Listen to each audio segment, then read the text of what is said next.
Our nation has always been sovereign. Our people were self-sufficient.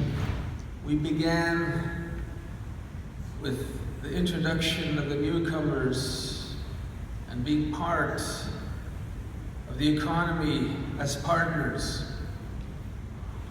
We worked together and we shared the economy together as Indigenous people, beginning with the fur trade. And eventually the partnership evolved into something other than what we had intended or hoped. When you look at history, we weren't at the starting line with any of the other industries because we weren't allowed to. We were under the Indian Act. In Opaskwayak itself, we had an Indian agent that told us when we could leave the reserve and what we could do and when we should be back.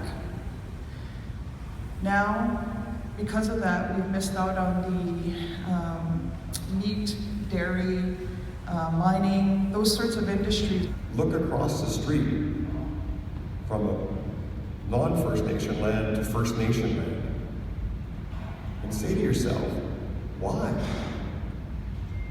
Why is that less developed? How did that happen? And this is the answer. Is that the public institutional framework was stopped in 1876 by the Indian Act. And so for 150 years, the public institutions that everyone else takes for granted weren't there. Think of all the provincial legislation, think of all the municipal bylaws that have been passed in the last 150 years. Think of all the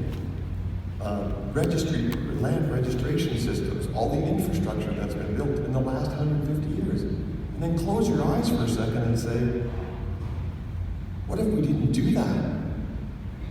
What would the rest of Canada look like? Well, that's the reality for First Nations. And that public institutional environment is what makes economies succeed or fail.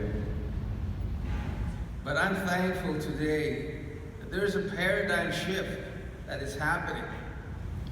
Indigenomics is a platform to be able to create and establish a conscious shift of moving away from seeing Indigenous peoples as a burden on the fiscal system to seeing and empowering Indigenous peoples as economic powerhouses. That we're coming almost full circle now to where we started off as being major players in the economy.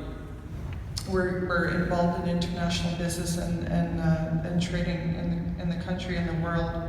We're getting involved with Manitoba Aerospace and things like that. RDI, MKO, SCO, and all the people that have a vested interest in the North came up with some very important findings that changes the landscape.